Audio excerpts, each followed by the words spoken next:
উহুদ যুদ্ধ 625 খ্রিস্টাব্দ এবং 3য় হিজরি সালে সংঘটিত হয়।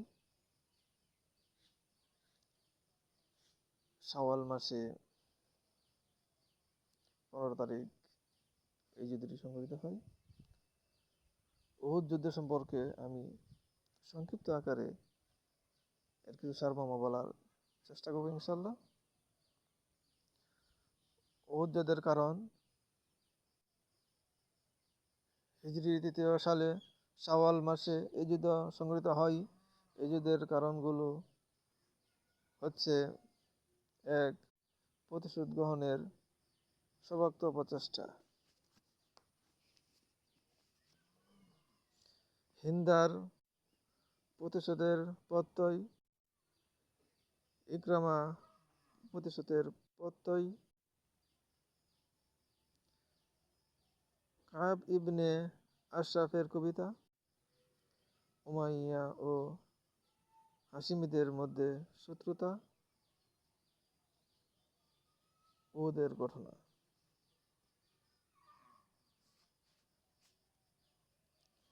এটি উহুদের যুদ্ধের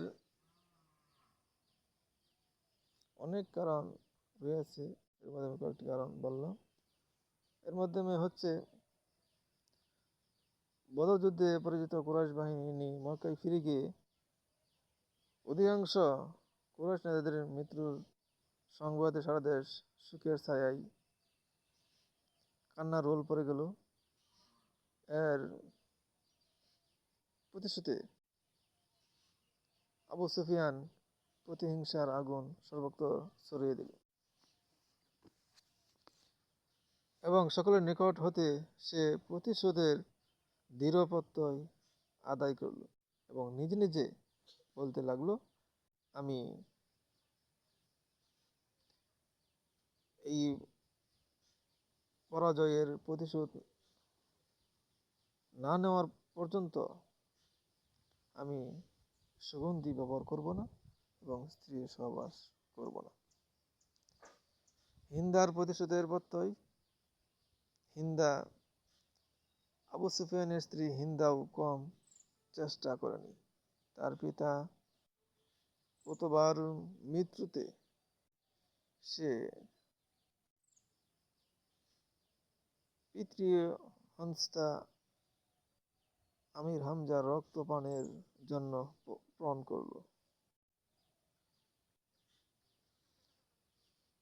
ইকরামার প্রতিশোধ প্রত্যয়।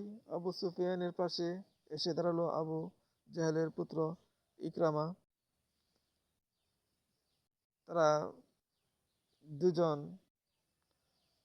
আরো দুজন মাতাল রক্ত পিপাসু যুবক বীর।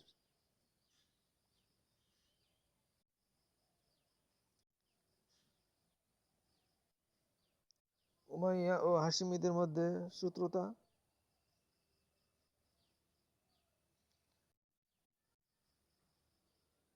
কাব ইবনে আশরাফের কবিতা।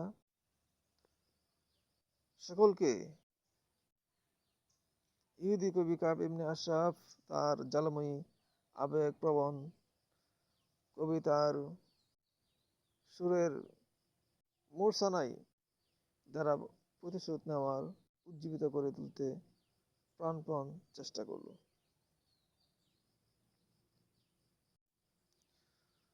উমাইয়া ও হাশিমিদের মধ্যে শত্রুতা। হযরত মুহাম্মদ সাল্লাল্লাহু আলাইহি সাল্লাম এর নেতৃত্বে বদরের পরে বনু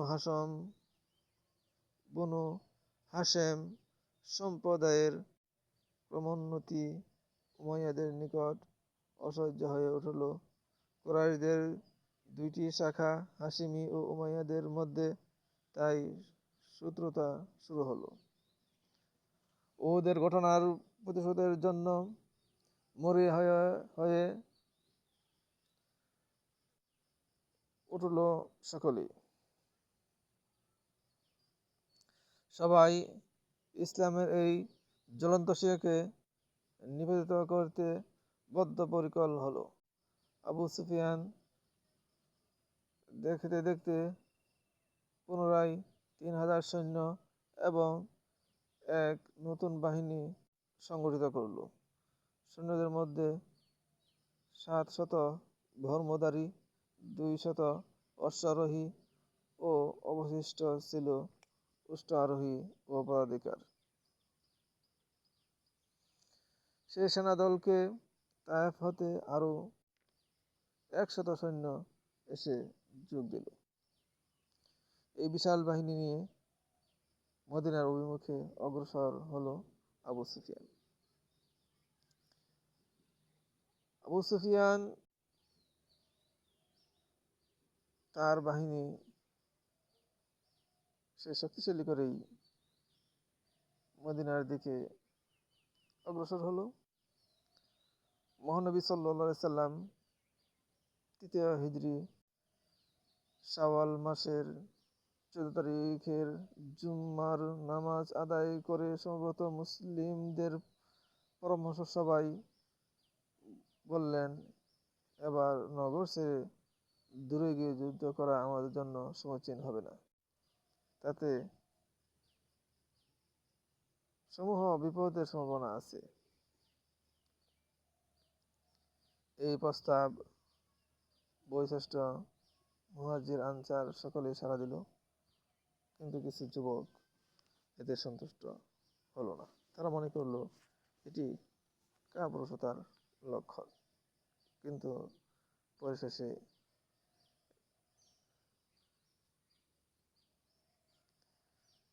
রাসূলুল্লাহ সাল্লাল্লাহু আলাইহি ওয়াসাল্লাম যে সিদ্ধান্ত দিয়েছেন তাই সকলেই আনন্দের চিত্রে গ্রহণ করিয়াছেন।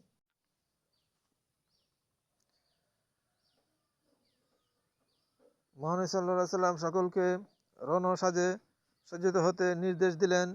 মোট 1000 সৈন্যের এই বাহিনীর মধ্যে মাত্র 2 জন অশ্বারোহী, 70 জন বর্মধারী এবং 40 জন তীরন্দাজ, বাকি সকলেই বর্মহীন পদাতিক বাহিনী। 300 সৈন্যসহ আবদুল্লাহ ইবনে উবাই এই যুদ্ধের সূচনা লগ্নে যোগ করিয়াছিল, কিন্তু প্রতিমধ্যে দল ত্যাগ করল। উহুদ পাহাড় মদিনা হতে 3 মাইল দূরে অবস্থিত ছিল। সে পাহাড়ের অপর পাশে গিয়ে হযরত রাসূলুল্লাহ সাল্লাল্লাহু আলাইহি ওয়াসাল্লাম সুবিধাজনক স্থানে ঘাঁটি স্থাপন করলেন। সম্মুখে ছিল উন্মুক্ত ময়দান, পিছনে পাহাড়।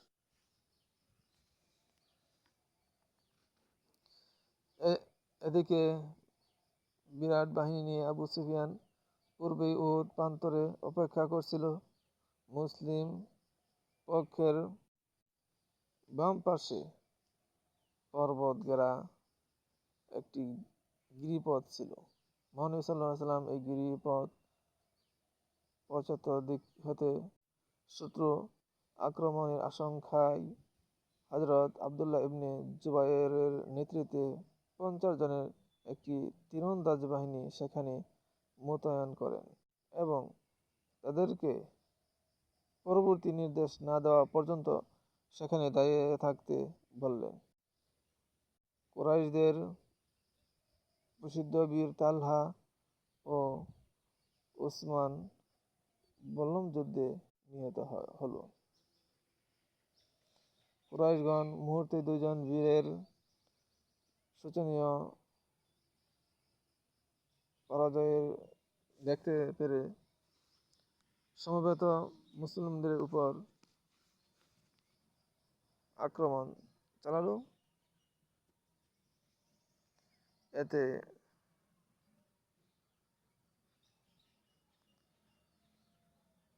অনেক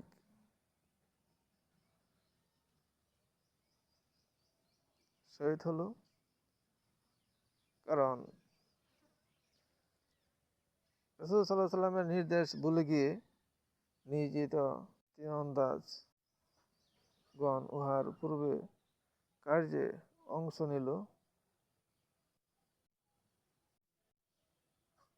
আপনারা জানেন এই গিরিপথ তীরন্দাজরা ছেড়ে দিল। তারা মনে করলো যখন কুরাইশদের কিছু নিহত হলো, তারা পলায়নের ভাব ধরে দূরে চলে গেল।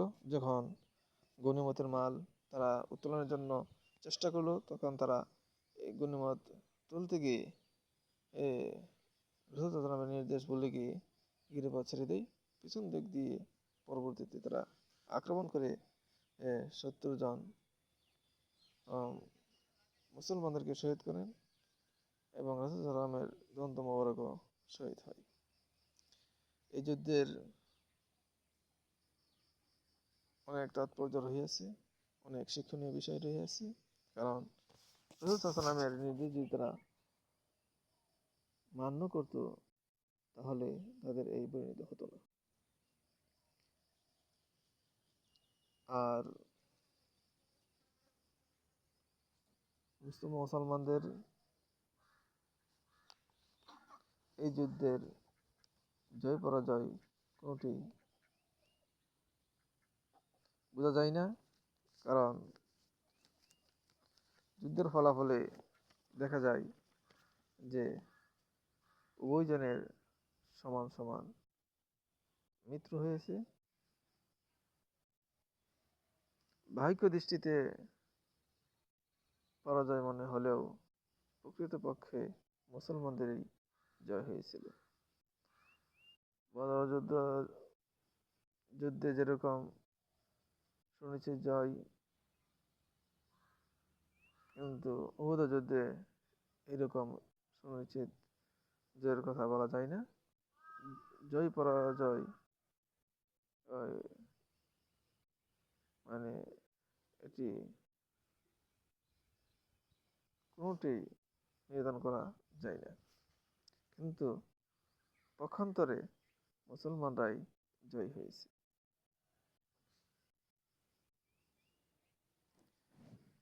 আল্লাহ তাআলা আমাদেরকে এই যুদ্ধের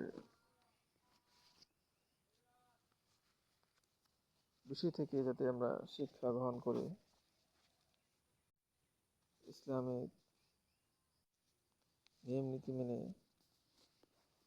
দুনিয়া আখিরাতে শান্তি, দুনিয়া আখিরাতে কামিয়াবি অর্জন করতে পারি। এরকম ভাবে যুগে যুগে কাফের মুশরিকরা মুসলমানদের উপর জুলুম নির্যাতন করে,